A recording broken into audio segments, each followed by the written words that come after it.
Okay, good morning or good afternoon, depending upon where in the world you are. Welcome to Conversations Over Coffee. I'm Steve Wernick, Rabbi Wernick, one of the rabbis at Beth Tzedec here in Toronto, Ontario, Canada. And this is our weekly video show in which we seek to speak to different people, interesting people about interesting topics. I'm really excited that Gil Troy is our guest today. Gil is a distinguished scholar in North American history at McGill University. He's an award-winning American presidential historian and a leading Zionist activist. He's published books and articles and YouTube comments and you name it. Gil has been there and is really one of the important voices today, certainly in the Zionist conversation, which is the conversation that I hope to have with him today. Thank you, Gil, for being with us. It's good to see you. It's a pleasure to be with you and honor all the good work you do. Thank you. Are you in Jerusalem now? Is that where? I am Jerusalem, the holy city. In the holy city. Yes. So how was that for the holidays? Well, you're not going to want to hear it because I'm one of those people who joined a local minyan and is so enjoying that I don't want to go back to my big synagogue. It's actually a remarkable story. It's almost like a children's story where we literally didn't know one another, didn't recognize one another on the street. And at the height of the COVID crisis, we all came out for one Friday night dinner, one Friday night tefillah, prayer service. And we started praying together on Friday nights and on Saturday mornings, and then all Shabbat, and then the Chagim. And we've really created a very nice, lovely family. It's a classic thing that doesn't make the headlines in Israel. It's Ashka Sfard, it's left and right. It's some who are Israeli born, some Olim. Whoever gets up and starts praying, that determines whether we're going Ashkenazi that day or Sephardi that day. And the whole mentality is just being chill and open and warm. So it's really been delightful. Well, I would it's outside, and we have good weather, unlike Toronto. So that the weather makes a big difference. Big difference, yeah. We had a huge. I call myself a meteorological Zionist. Who needs? It's not about peoplehood and statehood and all that stuff. I'm telling you, when I moved from Montreal to Jerusalem, my quality of life in terms of weather just jumped dramatically. Well, there you go. So it's interesting that you would say that I wouldn't like it, because I know that in some ways, from my previous job when I was CEO of USCJ. And now at Beth Tzedec, which is a large conservative synagogue, that's what people expect. They expect a certain institutionalism and an institutional affiliation. But the truth is, my perspective is always about people. Institutions only exist to meet people's needs and to help them in their Jewish journeys, which is what we at Beth Tzedec are always striving to do. And so, COVID's really brought that to a forefront, because we haven't been able to meet in the building, and we have certainly members of our community that Zoom just doesn't, or live stream doesn't work for them.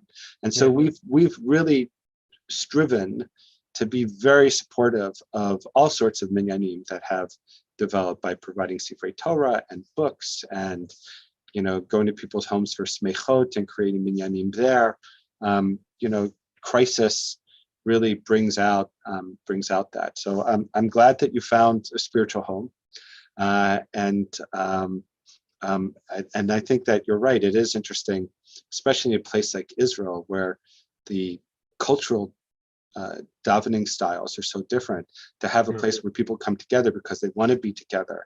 And whether you daven Ashkenaz or Sfarad really depends on who the Shalach Tzibur is. So we had if I can just push this point one more second, we had an amazing Ne'ilah, the final prayer of Yom Kippur, where we're rushing through, and you can see at a certain point, everybody's looking at their watch. And this had happened to us last year, so I kind of knew what was going on. What happened? The host of this minyan, it's in his front yard, is from Jerba, which is a very strong. It's a little island of Tunisia, and has a very strong tradition of Kohanim. He's not a Kohen himself, but there's the Yom Kippur was the holiday of the high priests, and in his tradition, in the Sephardi tradition, if you can squeeze in one more Birkat Kohanim, one more blessing from the Kohen at 6:43, that's great. So we're rushing to get to 6:43. So of course it's 6:41 and a half. Everybody's looking at their watch going like, we've got another 20 minutes before the fast is over. What the heck are we going to do? So we said the bracha, and then I got up and I said, I know you all think we're off time, but in fact, and I explained this whole thing of how we got this extra bracha in. And then, having done a basically Ashkenazi closing Ne'ilah, for the next 15, 20 minutes, we sang Sephardi Piyutim and Sephardi Piyutim of Slichot. And it was just gorgeous. And it wasn't planned, it wasn't committed out, it just happened spontaneously. And that's part of an Israel story that's not making the headlines these days. Everybody's so busy putting us in boxes of left, right, religious, non-religious, Sephardi, Ashkenazi, and they're missing all the crossing of the wires. And that's also the story that we have to get to when we get to Zionism. Well, I think it's a really good segue. Not only crossing of the wires, I think one of the things about modernity in our contemporary experience is, Tom Friedman wrote about this in his book, Thank You for Being Late, about the impact of globalization and technology and climate change, that boundaries are really much more fluid today than they ever have been. Maybe they were always fluid, but they're much more fluid today, certainly in the way in which human beings have imagined them in the last 100 years. And so, I struggle with this as someone who identifies with conservative Judaism as a foundational base by which I build my Judaism. But I'm less concerned about the movement other than as a group of people coming together with shared ideology rather than as a membership or a club, a kind of perspective. And I think that a lot of the people that I meet are not so willing to be boxed anymore. They might have a platform that is their basic platform, but they're going to pull from different places where they find meaning and purpose and create different kinds of networks in terms of how they relate to the world as a result of that. And I think that the story that you shared about that particular independent minyan, which is, I think, a story about independent minyanim in general, as part of this generation, but also as it relates to, the left-right political divide, just doesn't seem we still talk about it because that's what's familiar to us, but it doesn't seem to really make sense as an organizing principle in terms of the way that people behave right now. And I wonder what your thoughts are in relationship to that notion, especially with regard to Zionism. So first, I'll speak generally, which is you're absolutely right that I think it's very strange because on the one hand, we are very much in this world of fluid ideas and fluid identities, and people even saying that biology itself is much more fluid and much more open for grabs than people remember. And yet, and we see this especially in the United States, when you sometimes get these labels, the labels can be defining, the labels become handcuffs, and it's stultifying and it's suffocating. And we see how dangerous it is. My Rebbe on all this in general, before I get to Zionism, is the former New York mayor, the late New York mayor, Ed Koch, who said, if you agree with me on 7 of 12 things, please vote for me. If you agree with me on 12 of 12 things, please see a psychiatrist. The notion that I can only vote for you, or that I can only pray with you, or I can only like you, if we agree on everything, especially given how many different experiences and how many different perspectives and how many different interactions we might have in a day, is really not just absurd, but toxic for a democracy. And when we talk about Zionism, it gets weaponized. Absolutely. Right. That it's not only that it becomes toxic, that's the whole basis of identity politics. Correct. It gets weaponized. It's not only toxic, but it gets used as a weapon. And I find that to be very disconcerting. And it's two things. It's the label and the packaging. Right? The label becomes a way of me defining you and canceling you or uncanceling you or liking you or disliking you. And then you have to buy into this entire package. And so I'm Kachi this. I want to Kachi and I want to jump around. And that's a similar approach to Zionism. I think I'm suffocating from the harshness of the Zionist right, which is so defensive and so sensitive to any kind of criticism of Israel because of delegitimization, that they don't allow any kind of healthy self-criticism, any kind of debate. And I'm certainly suffocating and appalled by what goes on in much of the Zionist far left, which takes any criticism of Israel, and rather than saying no country is perfect, even Canada has things about which one can criticize, and says, no, because I criticize this about Israel, I dislike this prime minister, or I dislike this occupation, or I dislike this policy. Therefore, I join the delegitimization derby in order to be woke and to be accepted, and I negate Israel's very right to exist. And how we navigate a centrist Zionism and a multidimensional Zionism, and how we go from the Zionist idea, which is you must agree with me, to the Zionist ideas, which is a big, broad tent, like Abraham's tent. And we're getting to that part of the of Genesis, of Bereshit, which is defined, right? Every community by definition has to have boundaries, but it was open on all sides and was welcoming. That's the tension in the Jewish movements today, in the Zionist movement today, and of course in politics in general. So that's what I found most intriguing, even by the title of your book, was the use of the plural, the Zionist ideas. Take us through some of the experience and the learnings that led you to bring that book to publication into the world. So first, there is the Zionist idea. The Zionist idea is one, that we are a people, not just a religion. We're what I call this Oreo cookie. The cookie part and the cream part makes the Oreo cookie. And so we have this peoplehood dimension and this religious dimension, which of course is the basic understanding of conservative Judaism with which I grew up. So A, we are people. B, we have ties to a particular homeland. Doesn't mean others might not have ties to the land, but we have ties to a particular homeland. And C, we have the right to establish a state on that homeland, like 192 other countries in the United Nations today do on their homelands. So Am Yisrael, the Jewish people, Eretz Yisrael, the Jewish land, Israel, and Medinat Yisrael, the state of Israel. That's the Zionist idea. The book, The Zionist Idea, was done by a conservative rabbi, Arthur Hertzberg, in 1959, with a really interesting question. He said, how did this happen? We know that the real story in the Jewish world in the 1880s, 1890s of migration wasn't the migration from Russia and Poland to small little Palestine, marginal Palestine. It was to North America. Right, the Golden Medina. The Golden Medina, the boat, right? As if 2 million people could fit on the boat and get there in 40 years together. So how is it that from the 1880s to 1948, a group of nudniks, a group of crazy people, talked themselves into a state?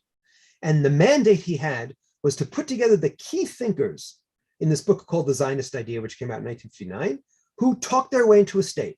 And growing up in Zionist summer camps and the Zionist youth movement of Young Judea in New York, as I did, this book, The Zionist Idea, was our Bible. And we read it backwards and forwards, 34 fundamental thinkers, Ahad Ha'am, Theodore Herzl, Jabotinsky, A.D. Gordon, who talked their way into a state. I was given the tremendous challenge and opportunity by the Jewish Publication Society, which owns the copyright, to update the book. How do you update the Bible? So I made 3 moves. First, indeed, I added an S, from the Zionist idea to the Zionist ideas. Why? Because I was tired of this exclamation mark Zionism. I wanted question mark Zionism. I like the S because it's like a question mark. It flows. It invites us into a conversation. I love the title of your of this thing, Conversations Over Coffee. It's more like a tennis game. It's not a shooting match. So one is the idea to the ideas and open up the conversation. Add women's voices, add Mizrahi voices, add gay voices, Ethiopian voices, left, right, religious, non-religious, bring people into the big, broad Abrahamic Zionist tent. And then, of course, how do you organize it? And so I did 2 other moves. One, historically, 3 periods. One, the nudniks. We won't call them the nudniks. We'll call them the chalutzim, the pioneers, the founders until 1948, who talked their way into a state. The second, the first 50 years, the builders who helped make the state. And then the challenge, who are we? And I asked one friend of mine, who are we? He said, we're the nothings. I said, we're the torchbearers. No, say halapid, which has nothing to do with the Yair Lapid. We are carrying the torch because as in an Olympic relay, we inherited from the previous generation. And now it's our challenge to maybe even find alternative energy sources and pass it on. And then I went with the 6 schools of Zionist thought with which I grew up to basically invite people in, not necessarily to worship at any one particular Zionist school of thought, but to see there's this rich conversation which started 150 years ago, in many ways 3,900 years ago, and continues today. What were some of the more fascinating or surprising entries, especially of the torchbearers, that you discovered? So first I'll give the negative and then the positive. The hardest thing sometimes was simply deciding what are the boundaries, right? Both, because this was a book about Zionist conversation. So it wasn't a history of the conversation about Zionism. It was the Zionist thinkers. And the question I got asked most frequently in North America was, well, you're going to include anti-Zionists? And I had a very simple answer. When African Americans include Ku Klux Klanners in their readers on African American identity, and women include anti-feminists in their feminist readers, and gays include homophobes, then maybe I'll consider it. But that wasn't the point of the book. Right. In a reader on Israel and the place of the world, you'd have to obviously have some anti-Zionist critiques. So I'm actually, before you go on, I'm actually surprised by that. What do you think was behind the thinking where someone would say that a conversation about the Zionist ideas should include a negation of those very ideas? Trauma. I'm sorry to say it's trauma. How I'm so? sorry to say that so much of the conversation about Zionism today is defensive and reactive. So much of the conversation about Zionism today is scarred by the fact that that word has been so demonized, so targeted, so delegitimized, that as soon as people think it, two things. One is they think of Zionism as constantly being under the gun. And by the way, here in Israel, we breathe. we take it easy. We don't always feel like we're under the gun, despite the fact that we don't have the nicest neighbors in the world. And second, in a kind of sick, I'm sorry to say, too diasporic sort of way, there's this like, oh my goodness, how can I be fair if I don't include the other side? By the way, once happened to me, I was traveling in the US back when travel was a verb, and I was at Washington University, which is an excellent university with a very strong Hillel. And the students told me that they were giving out a piece of cake with a timeline talking about a piece of cake for a land of peace. And people yelled and screamed at them, how dare you? This is so one-sided. This is so biased. Your timeline is about Israel's attempts at peace. And how come you're not including anything else? And how come you're not including critique of Israel? And I said again, when the gays start giving the critique of the other side, when the feminists start giving the critique of the other side, when the Republicans give the Democratic perspective and the Democrats give the Republican perspective, then I'll do it. But there's this particularly, I'm sorry to say, Jewish need to somehow bring in the other, and then we're not fair. Again, in certain contexts, if I'm lecturing, it's important, in a university context, it's important to bring in a big, broad perspective. But when I'm getting up and I'm celebrating Zionism, let me celebrate Zionism. On Yom Kippur, I'm not going to go there and start giving the critique of God. Well, it's also, it's like, I'm still, I'm astonished by this reality. I mean, I've experienced it, too, obviously, from the work that I've done. But there's a difference between criticizing policy decisions versus the delegitimization of the entity itself. And there's nobody more critical about the state of Israel than Israelis themselves. For sure. And people can have reasonable disagreements, even unreasonable disagreements about policy issues and the choices that the state makes. But that's why, the need for this faux sense of fairness, of bringing in those that whose critique is not of legitimate policy, but rather really goes to the heart of the legitimacy of the entity. Like that's just that's not even academic, right? It's like, I don't know where people come from with that, but that is part of, I think you're right, that the trauma is an interesting word. People feel so beat up from the conversation of Zionism that there seems to be like, this need for authenticity that pulls that in there, but it's backwards. It's backwards, and it's quite toxic. And now what we're starting to see is people not just need to let that voice come on, but all too often adopt that voice. I have to say, I'm still reeling from May. We in Israel quickly went back to normal. My two sons were in the army at the time, and got their battle stars, and we went back to normal. But I'm still reeling, and many of my friends, especially those of us on both sides of the Atlantic who work on Israel-diaspora relations, are shocked, not just at the 90 young rabbinic students who wrote that very superficial letter saying that just as America's having a racial reckoning, Israel needs to have a racial reckoning, as if the two situations are similar, and had a stunning lack of empathy for their own people who are under the gun. That was less outrageous than the over 200 Jewish studies academics and Israel studies academics who should know better, who signed the most cliche-ridden petition. And as you pointed out, it wasn't about that is what Israel does, but it was about what Israel is. And they used phrases that I would X out if I was grading a freshman's paper, and in one paragraph, they threw at me settler colonialism and ethno-nationalism and Israel apartheid. I'd say, first of all, can't you give me some creative, original thoughts? And secondly, you do realize what you're doing. You're buying into those who at that moment were actually attacking your fellow Jews. But B, you're buying into those who are saying that Israel doesn't have the right to 1 inch of that land from the river to the sea. Why would you do such a thing? And why would you continue to take money from the Jewish community and call yourself an expert when you've gone to the sloppiest, most cliche-ridden, most simplistic sloganeering possible? And it's very painful. And these are our, and then I wrote a column actually warning the next generation of students and their bubbies and zadies and their parents saying, you know, don't send your kid to a Jewish studies course without seeing what the syllabus is and without asking, who is this Jewish studies professor? And I get it. Sociologically, the pressure, if you're a biblical scholar or even a Middle East scholar or an American Jewish studies scholar, and you're in the faculty lounge, you don't have enough room on your earlobes for earrings, and you don't have enough room on the skin of your arms for enough tattoos to make yourself cool. But Bash Israel, you're in, you're cool. Let's get back to the learnings that you had. So some of the negative was. So the negative was that question, and where do you draw the line? So, for example, for the right, if you were racist, you didn't fit in. Someone said to me, I had 2 conversations back to back where one person said, you must have Meir Kahane in your collection because he said such very smart and passionate things about Zionism. But the other person said, and I agreed with him, that once he crossed into bigotry, he broke that democratic, liberal core of Zionism, and so he didn't feature in the book. Similarly, on the left, at the time when the book came out 3 years ago, someone like Peter Beinart, who was a very ardent critic of the occupation, but called himself a Zionist, fit in. In the next edition, when Peter Beinart now defines himself as someone who doesn't believe in the Jewishness of the state, I'd still have coffee with Peter, but he no longer is a Zionist. So that's the big tent. Within the tent, the hardest part of the book was cutting, because there were so many wonderful, delightful essays.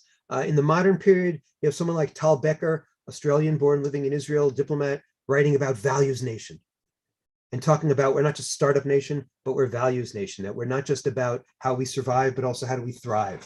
A wonderful essay by Leah Shaktiel, who is a religious anti-occupation feminist, who talks about, and she writes it almost as like a back and forth with secular Israelis who say, oh, I have no tie to the Jewish part here. And she goes, then what are you doing in Israel? Without an understanding of the Bible, that understanding of our roots, who are we? So here's someone who's willing to compromise and give up large swaths of territory for peace, but is not willing to give up our deed, our title, our history to the land. So these are the ones who attracted me, the ones who went against the grain, who surprised us, who wrote essays that weren't necessary. And these weren't op-eds, right? These were essays about what Israel means to me, what Zionism means to me, what the Jewish people mean to me. And I have to say, I was really lucky because I have 168 co-authors, 168 thoughtful, out-of-the-box thinkers. And I could have had another 100 or 200 in the book, but that would have required 3 volumes. Are you working on another one then? Well, actually, right now I'm working on translating it not just into Hebrew, but into Israeli. I want about 70% of the texts to be exactly the same, because I want us to be able to have a conversation where Israelis and American Jews and Canadian Jews and British Jews sit down and in their own language can read the text and talk about it. But there's a different emphasis in the Israeli conversation than the American conversation and the Canadian conversation, and I want to emphasize that too. So I'm working on that, and I'm also working on an exciting new project about Herzl, his writing an introduction to his Zionist writings. What advice would you have for me, right? Like if I wanted to take the book and do an annual read with it, with members of the congregation, what guidance would you give in terms of how to do that? Well, first of all, I'd be happy to, after this, if there's this conversation, to send you the study guide that I put together, thinking very much of rabbis, and 10 different pathways into the conversation about Zionism. so that's one model.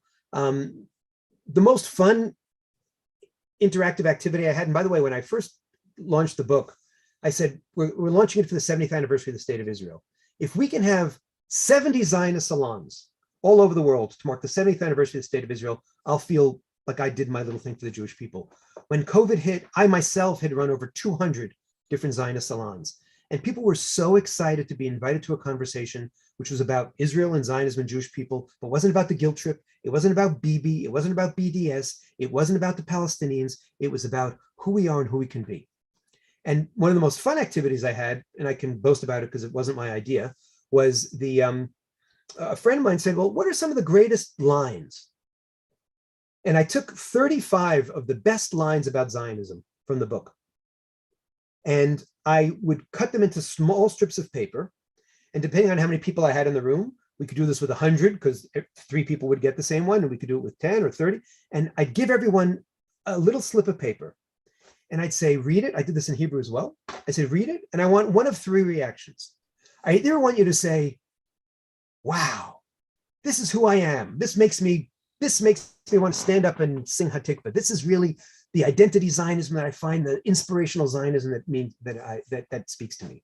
Or go, huh, this is interesting. This is a piece of the Zionist puzzle. You just gave him a little introduction about the history of Zionism. I see how this connects. Or say, so you could say, wow, huh, or I disagree. Because I wanted also, in the spirit of Ed Koch, for us to model how to say, okay, we're all part of the Zionist tent, but there's no way you can read 168 interpretations of Zionism and agree with every single one of them. And it became a really fun way of, first of all, introducing people to 35 different Zionist thinkers, but also inviting people into a conversation and saying, yes, it's okay to have a reaction. Sometimes it's an intellectual reaction. Sometimes it's an emotionally positive reaction. Sometimes it's a negative reaction. Let's talk. Let's argue. Let's celebrate. Let's dream. So please send me the study guide, and we'll continue that conversation. In the time that's remaining, what do you worry about with regard to the next generation and their relationship to Israel and Zionism? And what would be your highest hope for them as they struggle with their circumstances of relationship and a tilt more towards progressive values and seeing Israel as sometimes separate from those values? So first of all, as I said, I worry about what Natan Sharansky and I ended up calling the un-Jews, that very small group of people, very small minority, who are not non-Jews because they're deeply Jewish, who are not ex-Jews because they're often Jewish leaders, who are not, as they call them in English, as a Jew Jews, who just show up and say, oh, as a Jew, but are deeply involved in the Jewish community and yet are trying to undo the fundamental consensus that we've built since the Shoah, the Holocaust, since 1948, since 1967, and certainly in the birthright generation, that says peoplehood and statehood, the Oreo cookie, are one. And this very small group who have way too much power are trying to undo, that's why I call it an undoing project, undo this core consensus. So my first hope would be the young people wouldn't be swayed by that small minority and wouldn't be swayed by the New York Times con that takes a very small minority and thinks they speak for American Jewry or Canadian Jewry or diaspora Jewry. 83% of American Jews and a much higher percentage of Canadian Jews still say they're proud to be connected to Israel and the Jewish people. So that's number one. 2, I would hope that they wouldn't be so traumatized and so scarred by the yelling and screaming about Israeli politics that they can't get to the core, which is what I call identity Zionism, which is using Zionism as a platform to say, who am I? Who are we?